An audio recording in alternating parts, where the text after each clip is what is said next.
Hey everyone, it's Norm from Tested here at Wonderfest 2023. Now, Jason, we've chatted with you about your model miniatures, about the Death Star towers, but now we're going to talk about some hand props. Lightsabers, of course, the most iconic sci-fi hand prop maybe in sci-fi history. Yes. Right? Yeah. You have here a collection of 8 hilts, and this is interesting. This is like, as I understand it, a chronological history of the different evolution, if you will. Evolution of Luke and Obi-Wan hilts. Walk me through these. Okay, so, and these were made by friends. I didn't do any of the work on these except just like, here's some parts, please, and thank you. You know, so I didn't make these, first caveat. This is all the same lightsaber at different times, which is really, really fascinating and cool to me. So you've got Obi-Wan's saber. It only appears in A New Hope. It's the belt hanger. It's the one that Master Replicas made a replica of. This is a Roman props one, which I think is a fantastic representation of it. And then these are made by my friend Danny Halowax, and they are functional motorized stunt sabers.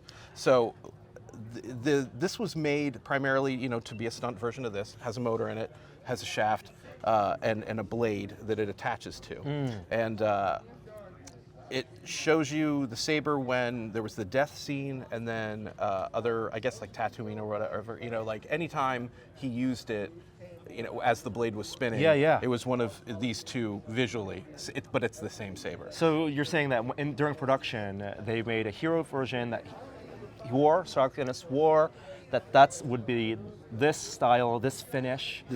And these found parts. Yeah.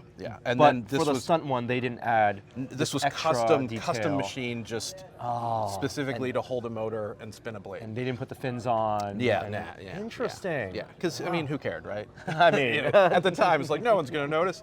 And then eventually, come Return of the Jedi, this fella is so beat up and now looks like this. And this was used almost like a hero. You see this saber a lot on screen, which is also, again, to me, fascinating. It's kind of what I think of when I think of Luke's Return of the Jedi. Yeah, the V2. That finish, especially and these weathering marks. Yeah. But that saber as it exists today started life looking a little more like that, which is really cool. Wow. And then there was a machined version off of this. It's kind of like life imitating art, kind of thing. And so you start in the Yuma scenes. The control box is a little rough and ready. Like I don't know if it wasn't finished, but this is how it looked in Yuma. And then they modified the control box. Again, we're talking the same saber. This is I see you have constructed a new lightsaber scene, and it's missing the little lights. And then this is the cave saber. Which the is deleted like scene, the final version together. of this. Okay. And again, Danny made the circuit board. Fun fact: there's a little Death Star 2 photo etch in there that they just threw in there. And there's that little tool, and when you press it down, it does the gag from the cave scene. And this is that tool that was recently discovered that Luke is using to tune his saber. In the deleted scene. Yeah, and then so these were only used by the Luke Skywalker character in Jedi. And again, these three are technically the same saber, just at different points of filming and modification. And then this is called the V3. This was another stunt similar to this. Don't know a lot about it, but it's just another funky one, and I wanted 2 tiers of 4, so I was like, I'm gonna have a V3 and flesh it out. So, do you want to see the saber in action? Yes. Okay. Okay. All right. We're getting a demo. Yeah. All right, so you call it a functional stunt prop. Yeah. And again, this is Danny's fascinating work. The way we are about the models, these guys are about the props and the lightsaber. So they're just researching and trying to figure this stuff out. And the community's fascinating and wonderful to me. So this is a fiberglass found part that someone in the archives ID'd because there was a little manufacturer's maker number on it. So this is the same. The rod is a found found part. Yeah, I don't know if I have clearance to say what it is. We'll go to parts of Star Wars. Take a look. So this is Scotch-Lite. It's a retroreflective tape, and then this is the black gaffer tape, or maybe it could be electrical tape. It's on a spinning rod. If you hold it and turn that.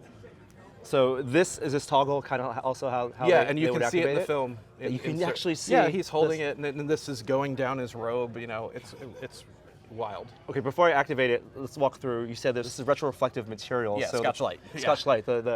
The way they would be filming it is it would catch light and give you the light source needs to be right behind the camera because it's going to bounce right toward and it back at lights that. up. Got it.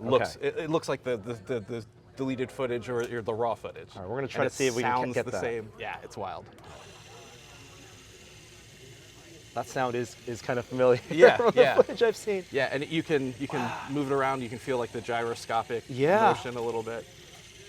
And you notice in the final duel when they're whacking the blades against each other, there's a little bit of like sort of dust. That's the material sort of delaminating or coming off. Really? Yeah. I haven't tried that.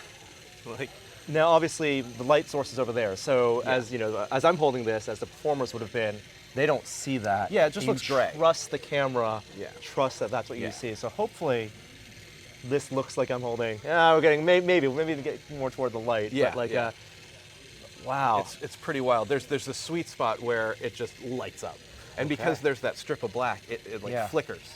Oh, that's what the strip of black is creating a flicker. It creates like a little, zhuzh. Is there a study of the RPM of how fast it's supposed to be almost spinning? positive they figured all that stuff out. They did tests, and a guy sat there with a potentiometer and film and sort of compared his footage to the movie footage, and they got a close approximation. I had no idea that this was that deep of a cut in terms of building the replica. Because we see, we've seen kind of like versions of this hilt that replica makers have sold. Of course, now you get LED lit blades, and so those are really fun. But this is kind of recreating, especially the motion, that gyroscopic motion. Yeah, I wanted to go old school and funky. Of what it would be like to stand there against Darth Vader and do a little bit of dueling. Stand there and think, what is this movie? Yeah. Like, this is weird. Yeah. And so people are not only identifying from the visuals what scenes were used, but chronologically the evolution of what the actual physical blade or the hilt was